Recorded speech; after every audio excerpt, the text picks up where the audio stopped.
Baik, Bismillahirrahmanirrahim. Assalamualaikum warahmatullahi wabarakatuh. Eh, semangat Waalaikumsalam. pagi, Waalaikumsalam warahmatullahi wabarakatuh. semangat pagi dan selamat malam untuk teman-teman rekan-rekan sekalian. Alhamdulillah kita semua bisa bertatap muka sekalipun lewat Zoom. Eh, Adapun yang akan kita laksanakan pada malam hari ini adalah eh, sedikit berbincang-bincang, berdiskusi tentang eh, konflik organisasi atau analisis konflik organisasi dalam lingkungan kerja studi kasus di PT Kurnia Asta Surya. Ini salah satu uh, tugas yang kami kerjakan untuk memenuhi tugas yang diberikan oleh dosen pengampu yaitu Bu Devi Sekar Ayuningrum, MPSA, psikolog. Nah, selanjutnya sebelum dilanjutkan, saya izin untuk mengabsen terlebih dahulu. Salsabila Nur Narbawan, ada? Oke, terima kasih Bu Salsa. Kemudian Bu Iya Sri Siti Solihah, ada? Bu Iya, Hadir, Bu Pak. Iya Sri. Oh iya, siap. Terima kasih. Kemudian Ibu Ana Salamah, ada? Hadir. Kemudian Bu Asri, ada? Hadir, Pak. Selanjutnya Bu Syafira, ada? Hadir, Pak. Oke, dan saya sendiri, Islamuddin Almiawan, yang insya Allah pada diskusi kali ini akan membantu eh, acara yang luar biasa ini. Masya Allah. Oke, tidak perlu berlama-lama. Sebelum kita masuk ke dalam diskusi, saya akan paparkan sedikit tentang apa yang akan eh, kita laksanakan atau terkait dengan perusahaan ini. Nah, Bapak Ibu sekalian, perlu kita ketahui bahwasanya organisasi adalah suatu wadah di mana setiap orang yang ada di dalam organisasi itu eh, bahu membahu untuk mencapai satu tujuan yang sama atau disebut dengan visi dan misi organisasi itu. Namun kadang di dalam proses mencapai tujuan itu seringkali ditemukan berbagai macam kendala, mulai dari ke gaya kepemimpinan yang mungkin kurang cocok, miskomunikasi antar sesama, dan lain sebagainya. Nah, begitupun dalam organisasi yang terbentuk dalam suatu perusahaan. Ternyata itu tidak terlepas dari konflik-konflik yang ada. Nah, maka dari itu akan kami paparkan beberapa temuan-temuan kami dalam observasi langsung ke lapangan ini. Nah, selanjutnya untuk eh, profil perusahaan, sejarah singkat perusahaan akan disampaikan oleh pemateri pertama. Nah, kepadanya Ya, baik. silakan. Ya, baik. Terima kasih kepada moderator. Di sini saya akan menjelaskan terlebih dahulu mengenai profil perusahaan yang kami kunjungi. Eh, Perusahaan yang kami kunjungi itu memiliki nama PT Kurnia Asta Surya. Kemudian alamatnya itu ada di Cibaligo nomor 145B di Kota Cimahi. Berdirinya itu sekitar tahun 1988, jenis badan usahanya itu perseroan terbatas. Nomor induk perusahaan atau nomor induk berusaha atau NIB 81200132028944. Kemudian sejarah singkat dari perusahaan ini yaitu perkembangan ilmu dan teknologi yang sudah begitu pesat menjadi faktor pendukung bagi terwujudnya suatu perencanaan bisnis yang matang serta mencapai visi serta misi suatu perusahaan. Sebagai negara yang sedang berkembang, Indonesia memiliki sektor industri yang dijadikan suatu andalan dalam meningkatkan pendapatan negara, yaitu diantaranya sektor industri tekstil atau garmen yang memberikan kontribusi cukup tinggi terhadap perkembangan perekonomian negara. Segitu mungkin yang bisa saya sampaikan. Saya kembalikan lagi kepada moderator. Oke, nah sebagaimana yang tadi disinggung pada di awal bahwasanya sebuah organisasi tentunya memiliki visi dan misi yang harus dicapai atau direalisasikan oleh anggota organisasi itu. Nah, selanjutnya pemateri 2 akan menyampaikan visi dan misi serta data jumlah karyawan dan pembagian divisi dalam organisasi perusahaan ini. Kepadanya disilahkan. Terima kasih atas waktunya. Ada suaranya ada. Ada. Eh, Perusahaan ini bergerak di bidang garment retail yang mempunyai visi ingin melakukan hal yang terbaik, do the best apapun itu gitu. Dan kalau misinya sendiri, karena bergerak di bidang garment dan dia itu penghasil pakaian wanita, jadi dia ingin menjadi pelopor bagi trendsetter pakaian wanita yang ada di Indonesia. Sudah cukup lama dan mereka itu membuat mulai dari desain, pola, hingga manufakturnya sendiri. Dia memiliki ini sendiri, berkembang seperti sekarang hingga masuk ke departemen store yang ada di seluruh Indonesia. Jumlah karyawannya sendiri itu kalau untuk di kantornya sendiri itu berjumlah kurang dari 100 orang, sekitar 65-70 orang. Dan divisi yang ada di perusahaan ini terdiri dari divisi HRD, marketing, IT, corporate, termasuk finance dan accounting, gudang juga. Mereka jam operasionalnya itu dari Senin sampai Jumat dengan jam dan pulang jam 5. Ya, seperti standarnya sebuah perusahaan memiliki waktu 40 jam per minggu. Adapun hal lainnya, mereka mendistribusikan barang-barangnya sendiri dan memiliki banyak karyawan. Rekrutan lain yang bekerja sama outsourcing dengan departemen customer store yang ada. Sekian mungkin profil atau misalkan cerita sejarah dari perusahaan PT Kundi Asta Surya sendiri. Setelah itu saya kembalikan kepada moderator. Oke, terima kasih. Nah, kemudian dalam satu organisasi atau perusahaan tentunya ada sebuah sistem yang dijalankan oleh perusahaan tersebut. Kemudian yang paling disoroti pasti bagaimana perusahaan tersebut memanage sumber daya manusia yang ada untuk memaksimalkan tercapaian visi dan misi itu. Nah, selanjutnya untuk sistem manajemen SDM dan akan disampaikan oleh pemateri ketiga, kepadanya disilakan. Terima kasih untuk moderator. Saya di sini pemateri ketiga akan memaparkan terkait sistem manajemen SDM. Nah, sistem manajemen SDM ini dimulai dengan kebutuhan yang diperlukan, maka akan diadakan iklan pencarian kandidat yang sesuai atau rekrutmen.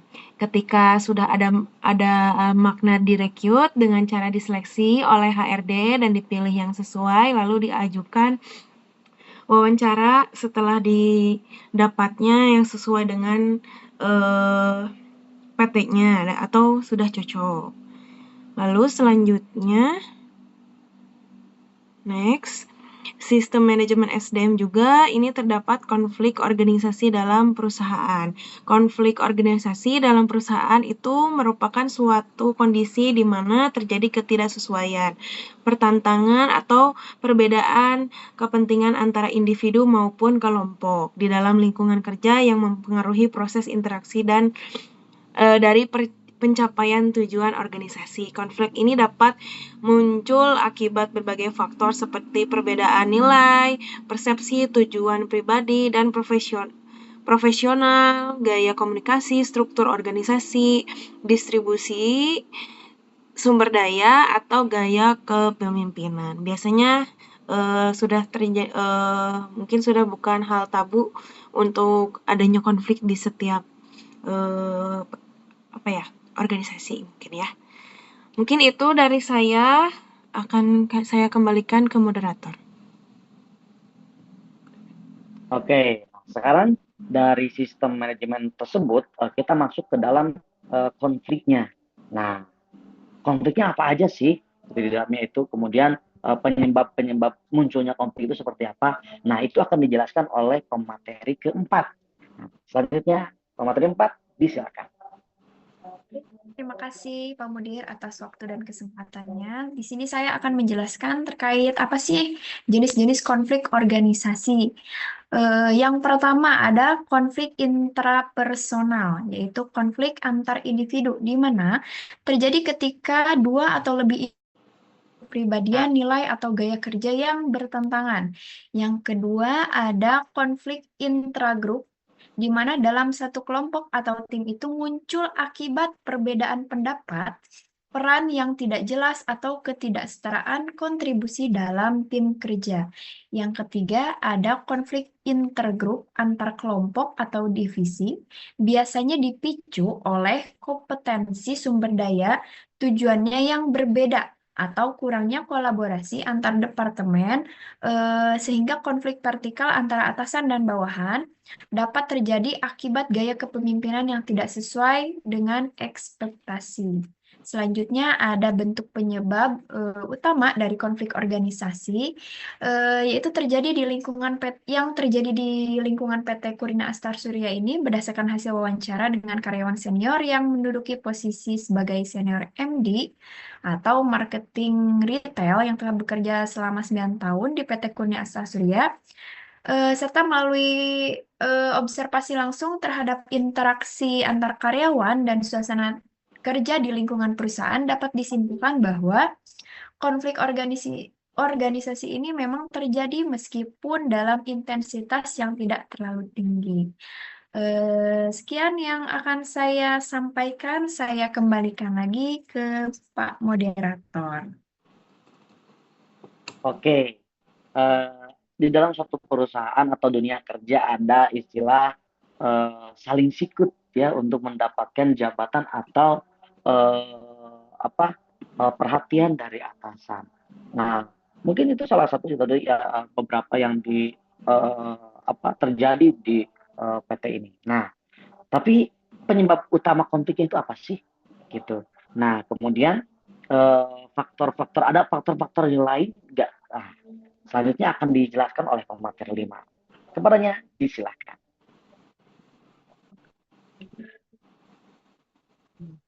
Baik, saya lanjutkan. Untuk materi selanjutnya itu faktor penyebab utama konflik. Jadi, penyebab utama konflik yang sering terjadi pada satu organisasi atau pada perusahaan ini adalah biasanya kurangnya komunikasi antar masing-masing divisi ya. Masing-masing divisi ataupun perorangan ataupun mungkin satu divisi pun bisa terjadi gitu kan, komunikasi yang tidak bagus atau mungkin komunikasi yang tadinya searah hanya didapat dari si atasan kepada timnya gitu kan, sedangkan dari tim ke timnya sendiri mungkin kurang koordinasi atau apa. Dan apalagi dari CEO atau misalkan dari general manajernya ke masing-masing divisi dalam hal rencana, tujuan, ataupun misalkan visi misi atau target yang mau dicapai oleh perusahaan tersebut. Dan itu adalah faktor penyebab utamanya untuk terjadinya konflik di satu organisasi atau perusahaan. Faktor tambahannya adalah dari observasi ini juga menunjukkan bahwa kurangnya peran aktif dari atasan, maksudnya si pemiliknya sendiri ataupun manajer perbagiannya yang cenderung pasif, membuat penyelesaian konflik tidak terselesaikan dengan cepat atau ditimbun gitu, jadi kayak semacam bom waktu jadi ya, maksudnya jika ada masalah itu tidak langsung diselesaikan, tapi lebih ke mencari-cari atau menyalahkan bagian lain gitu kan. Kalau dari hasil itu, dari hasil observasi, tapi meskipun terdapat ruang diskusi antara masing-masing departemen, tapi untuk maksudnya tidak ada kebijakan atau prosedur yang mendasar untuk menyelesaikan konflik. Jadi kadang setiap masalah itu hanya dibiarkan berlalu atau penyelesaiannya mungkin tidak sampai tuntas karena memang kurangnya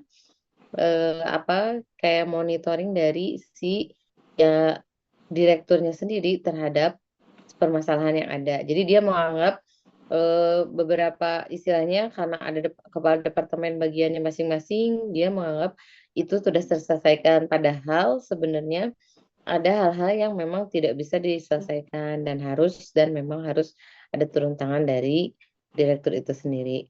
Mungkin komunikasi itu yang menjadi salah satu faktor tambahan juga. Begitu. Sekian materi yang dapat saya sampaikan. Saya kembalikan ke moderator. Oke, nah, konflik sudah ada. Kemudian faktor-faktor penyebab sudah ada. Nah, kemudian selanjutnya adalah strategi penyelesaian yang diterapkan oleh perusahaan itu seperti apa.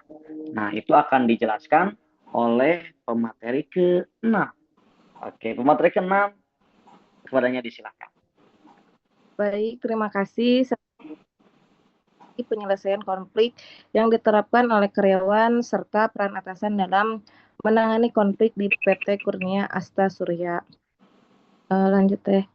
Di sini ada penyebab konflik utamanya yaitu yang seperti disebutkan sama rekan saya tadi ya, menurunnya ego, komunikasi yang belum optimal meskipun budaya kerja, memperbaiki komunikasi dan koordinasi konflik, pendekatan personal, dan musyawarah pendekatan. Jadi komunikasi yang kurang baik yaitu seperti kesalahpahaman atau kurangnya komunikasi yang jelas dapat menimbulkan konflik antar individu atau departemen. Perbedaan kepentingan atau tujuan masing-masing divisi atau individu mungkin memiliki prioritas dan target yang berbeda yang dapat menyebabkan benturan. Persaingan internal, persaingan untuk promosi bonus atau pengakuan bisa memicu konflik antar karyawan. Lalu di sini selanjutnya ada peran atasan dalam penanganan. Yang pertama, kepemimpinan yang cenderung pasif berdasarkan hasil observasi gaya kepemimpinan yang diterapkan di lingkungan perusahaan cenderung pasif. Yang kedua, respon yang biasa terhadap keluhan respon atasan terhadap keluhan atau permasalahan yang disampaikan oleh karyawan dikategorikan biasa. Yang ketiga, tidak tersedianya prosedur formal penanganan konflik. Salah satu kelemahan struktur organisasi adalah tidak adanya kebijakan atau prosedur formal yang mengatur penyelesaian konflik. Jadi yang dimaksud poin pertama ini yaitu kurangnya pengarahan dari pemimpin menyerahkan sebagian besar keputusan kepada tim atau individu. Minimnya umpan balik, jarang memberikan evaluasi atau umpan balik konstruktif, tidak proaktif, cenderung menunggu sampai masalah muncul daripada mencegah. Delegasi penuh tanpa pengawasan, tugas diberikan tanpa kontrol atau pendampingan yang memadai. Kurang inspirasi atau motivasi, tidak aktif dalam membangun semangat kerja atau budaya di perusahaan. Lalu poin yang kedua itu mengabaikan keluhan atau masukan karyawan, tidak segera bertindak saat ada konflik atau hambatan, meremehkan stres atau tekanan yang dialami bawahan, dan kurang empati terhadap kesejahteraan tim. Mungkin cukup sekian yang dapat saya sampaikan, saya kembalikan kepada moderator. Oke, nah selanjutnya kesimpulan nih. Tadi kan kita sudah membahas tentang konfliknya seperti apa, visi misi organisasinya seperti apa. Nah, kemudian dari hasil observasi kami dapat disimpulkan bahwasannya wawancara yang dilakukan di PT Kurnia Asta Surya ini konflik organisasi di perusahaan lebih sering dipicu oleh masalah koordinasi atau komunikasi antar karyawan. Kemudian ketidaksesuaian dalam cara berkomunikasi, kurangnya koordinasi antar individu atau divisi menjadi penyebab utama terjadinya ketegangan atau perbedaan pendapat yang mengakibatkan mungkin gesekan-gesekan kecil itu. Namun sebagaimana yang kita ketahui bahwasanya hal-hal yang besar itu bermula dari gesekan-gesekan yang kecil. Nah, namun ada juga cara penyelesaian yang dilakukan oleh perusahaan tersebut sebagaimana tadi yang ditunjukkan, sekalipun istilahnya tidak menimbulkan suatu efek yang besar, namun setidaknya diusahakan juga seperti menggunakan ego, memperbaiki komunitas, memperjelas koordinasi antar tim. Nah, kemudian dapat disimpulkan bahwasanya hal ini menunjukkan adanya budaya komunikasi yang terbatas dan diharapkan terciptanya sebuah komunikasi terbuka itu di lingkungan ini untuk penanganan konflik gitu. Oke, seperti itu mungkin diskusi kita pada malam hari ini. Selanjutnya mungkin ada tambahan dari teman-teman sekalian yang belum tersampaikan atau ingin di lengkapi, ada mungkin dari teman-teman sekalian? Udah cukup, Pak. Cukup kayaknya, Siap. Pak. Oke, terima kasih. Nah, seperti itu mungkin pada dasarnya sebuah organisasi berperan sebagai wadah untuk mencapai kesejahteraan bersama sesuai dengan visi dan misi perusahaan tersebut. Nah, jadi pada teman-teman sekalian yang mungkin nanti akan terjun di dunia kerja, gitu, entah itu di dunia kerja instansi pendidikan atau bisnis, pasti akan menemukan sebuah gesekan atau konflik yang mungkin tidak lebih jauh daripada ini. Nah, sebelum ditutup, mungkin dari teman-teman sekalian, selain pemateri, ada yang ingin ditanyakan. Nah, silakan mari kita berdiskusi tentang yang terjadi pada fenomena di PT yang kami observasi tersebut, saya ini. Barangkali ada pertanyaan atau masukan atau mungkin ada pengalaman yang lain dari teman-teman sekalian yang mention dengan pembahasan kami, silahkan untuk menuliskan di kolom komen GC. Nah, seperti itu. Jangan malu-malu, jangan sungkan-sungkan. Mari kita berdiskusi bersama. Terima kasih mungkin untuk pemaparan materi kita cukup sampai di sini. Dan kami dari kelompok yang barusan menyampaikan materi, mohon undur diri dan assalamualaikum warahmatullahi wabarakatuh. Salam sukses. Waalaikumsalam warahmatullahi wabarakatuh. Semangat!